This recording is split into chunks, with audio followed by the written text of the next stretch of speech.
60. Thank you very much, Sabrina. Good morning. 9:14. Let's keep it on the phones, man. It's like the Senator show. We'll go where we have our weekly update with Speaker Tina Munia Barnes. Good morning, Speaker. Good morning. Good morning. Top of the day in Mananasi to it. Mananasi, so I guess we'll just get right to it. I know that there were some federal things that I saw that you were working on. We'll start, I guess, with you. Do you want to start with the resolution in support of? Okay, I can start with the resolution, but something that was even more, I guess, intriguing for me was the automation part for government of Guam that I'm looking at. So I'll go ahead and start with Paul Strauss.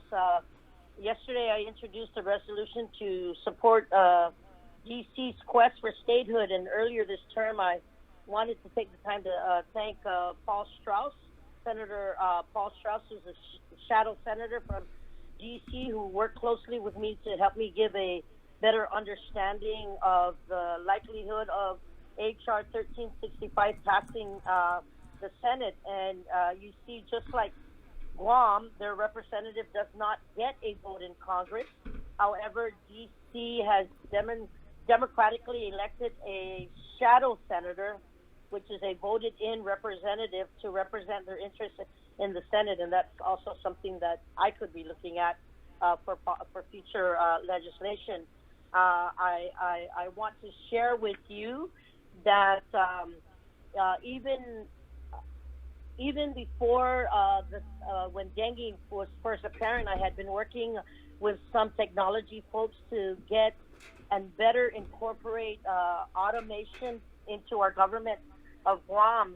And I want to say this, Chris and Sabrina, that GPA is a success story because they have saved almost $100,000 in overtime over there based on the data that has been presented. And I did meet with the tech folks, and at that time, the chief of staff, Tony Babalta, and we had identified a few choke points within our government. And I'll give you examples like DRT, Department of Administration, GSA. And last week, I took the time, and I was wanting to share with you that I took that plan off the shelf and had my staff revisit it and work with other staffers in the legislature.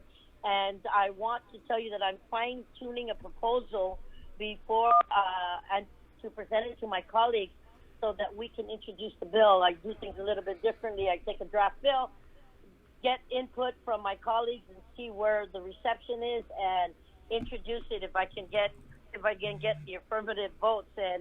And when we look at the picture of rev and tax dealing with COVID and the need to improve our customer-saving services for our government, before we can do that, I personally believe that we need to improve the back-end processes. So I know that we have over, I want to say still over $100 million in uncollected taxes. And for this program, my goal is to use technology, updated technology, to improve the repetitive tasks that currently require a person to enter data, and that would leave them time to focus on other processes within the government agency. And like I said, my goal was to improve the customer service, but also for me is to serve as a long-term strategy to right-size government. And to add to that, I think that when we have compiled data and we have the information, it makes it for us to better give the compiled data when we apply for grants that are out there, whether it be federal grants, other government grants that we can look at. Data is key to giving the information to get the resources. So again, stepping outside the box and looking for opportunities to help our government compile a lot of data, provide for the better customer service, and to get more resources. And so that's another idea that I've been working with. I also want to share with... Oh, sorry, Speaker. Yes. Could you just speak briefly? Are you still offering the kiosk at your office? Yes, I was just going to talk about that. Okay, good. Right. Yes, I was just going to talk about that, Chris. We still are working with the COVID assistance recovery effort. I want to share with you that we increased. I told you last week we have 2 kiosks. We have a couple of representatives. We literally get anywhere between 8 and 16 constituents daily. We also have constituents coming back on a weekly basis to input their information based on the prerequisites that Department of Labor needs. We have been working closely with Department of Labor every time a constituent has a problem to work closely with labor to assist the constituents in their needs so that they can, because once you make a mistake, you literally can't go back, and it takes a lot to try and you can't even literally reset without having clearance from Department of Labor. And I just want to it sounds pretty difficult, Speaker. I mean, even some of your colleagues can't seem to figure it out. Well, or at you know least what? one of them. Well, Chris, I need you to know that this is an invisible war that none of us ever asked for. And now that we have resources coming in from the federal government, we need to make sure that everybody who qualifies for the services have an opportunity to do it, because they are working class families are literally in a bind. I just got some small business entrepreneurs call me and saying, we are suffering. What can you do to exempt BBTs? What can we do to help our employees? What can we do because they feel bad that when they let their employees go, that they don't have anything else to turn to, and they need to put food on their table. And I need you to know, Chris and Bree, that we have stepped up to the plate to help these guys work with unemployment. And I just want you to know that, as I stated since the beginning of this pandemic, if we work together, we can overcome this. We need to do it together. We can't pit one against the other. And everybody who literally can qualify for a program should have that opportunity to apply. And let me tell you, I cannot speak for anybody but myself as a family, as a grandmother, as a mother who literally is trying to make ends meet too. Anybody out there who needs the assistance, some of them don't even want to call the agencies because they may be embarrassed. I've opened my office. I said, call my office, 477-2520. If you need help in PUA, if you need help in just facilitating to ask the questions that you don't want to ask because you're for fear that you may not know what you're doing because the process may be difficult for them. A lot of them are not like me, computer literate, and they don't have computers at home. Mm-hmm. So our office is open. I continue to literally see what we can do to help our people. Well, Speaker, and that's what it's all about. Speaker, we appreciate that you've opened your office to help people, because it's obvious that there's still a lot of people out there that are struggling. But I wanted to follow, the working class families, right? Especially the working class families who either have reduced finances, trying to make ends meet. I had someone who had 3 jobs and have reduced hours on all of them. So it's like, where do we go? Have a seat. Let's see what we can do to work with you. Some of them have to go back to some of the employers just to get the certification. You don't have this. We will take you. Just make a call. We help them make those calls. We help them see if there's any documents that can be transmitted to us via electronic text. We go ahead and work it for them. Mm-hmm. But Sabrina, we need to help these people. Right. We need to help our community because together we can overcome this. Right. But there are so many things that change on a daily basis. Okay. As I go through the weekly meetings with the federal government to try and see what they're doing in the nation, to see what can be implemented here or emulated here, this is why we continue to open our office. And I must say that opening our office to help these constituents is the best thing that we can do. Just stepping up to the plate to help get assistance, especially for our working class families who literally have been a setback because things are different. And we are not alone in this. This is Speaker, worldwide. you mentioned, this is an invisible war. We don't know what's going to happen months from now. We don't know if there's going to be a surge in September. What are we doing now, and you in the discussions you're having to plan ahead, to plan? I mean, we don't know what we're planning for, like I said, because we don't know what we're up against going forward. But, you guys are in budget oversight hearings. We don't even have a revised revenue projection. The federal funds, I think they run out in December. We don't know what's going to happen next year. Yes. What are we doing now to prepare? Sabrina, and now we have taken the opportunity to continue to meet with the administration. Just yesterday, I had the opportunity to talk to the chair on the economic recovery team, former Governor Gutierrez, who was talking about, as we take this pause from our tourism industry, we need to be able to market our destination, our island, and we need to be able to clean our island, and we need to be able to come together and talk about how we can bring our travelers in and how we can bring our tourist industry back, but to make sure that we promote and advocate that it is clean, it is safe, it is that they can come here and visit without having fear that when they got back home they have to quarantine. So I'm still advocating for the testing bill that Senator Pito Terlaje and Senator Clinton have co-sponsored, and I am a part of that co-sponsorship. I'm working with this governor to see how we can help with the homelessness. I understand, and I was just told by my staff that the lieutenant governor was continuing to work on how we can work with our homeless community and giving them wraparound services. Mm-hmm.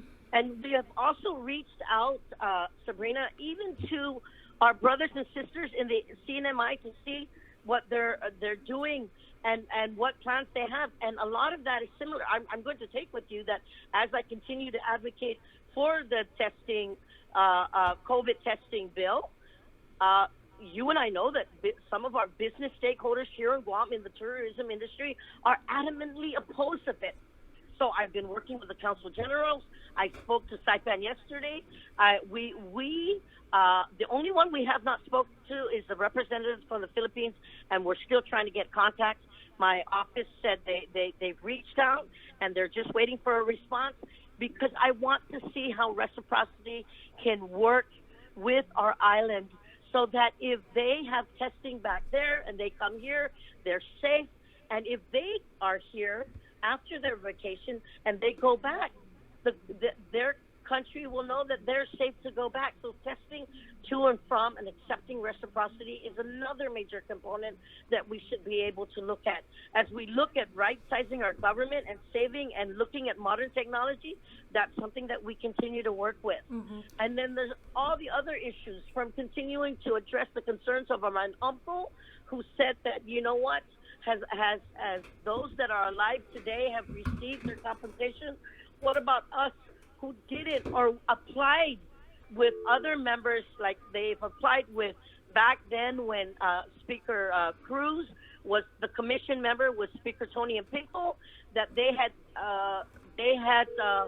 said they had signed documents and thought that they didn't need to sign in 2016 or 17. Mm-hmm. And so they've lost out. You Speaker, you pleading with us. Right, Speaker. You mentioned how you've been helping and opening your office to the unemployed and people who need to apply for PUA assistance. Have you had any discussions? Because we still see messages from people who have not received payments as part of the governor's programa, the Sulapi Udzudini Tautau program, and they're still waiting because there were boxes and applications that were still sitting at the Department of Administration. And Mr. Burns said that there's documents that are missing, but people are still waiting for their payments. Have you heard anything on that? And Sabrina, as you asked me that question, mm-hmm. Every day we continue to follow up.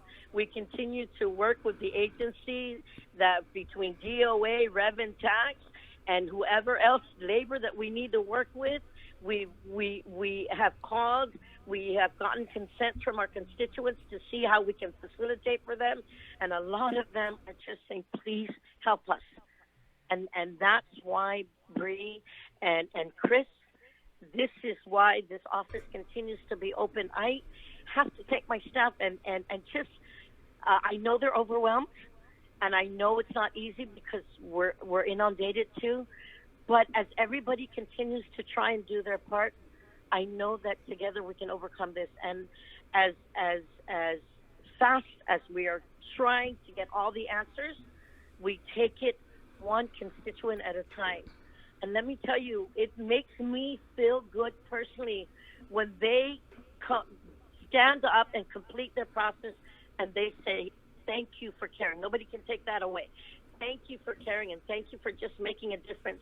But that's just not me. That's my staff. Our staff and the communication that we get with labor, we even the calls that we do to work closely with GCC, their outlet there, the mayor's office, the different sections that are being opened to help bring in constituents. I mean, I understand we're up to over 30,000 constituents applying, and weekly they have to apply. They have to update their documents weekly, Right. and this it is not easy. And I know the frustration is there. I know one constituent said, "What? Labor's saying this. Someone else is saying this. You know, where is it?" So what we do is we literally try and find out what their concerns are. We sit down with them. We make the necessary calls. We have them go through the application step by step. And if there is an obstacle or a glitch, we say, don't move. We make the necessary calls to find out what the answers are. Okay. And I have to share with you that just yesterday, there was a concern because there was a constituent who said that labor was insistent that the individual had already had an account that was open. But yet, when we realized it, the application came from Texas. So for whatever reason, we continue to follow through. And I want to say thank you to the Department of Labor and Mr. De Sola for literally saying we will address this immediately. And that wasn't the first constituent that came by. There was another one that we were working on that had some issues that are literally, we never thought it would come our way.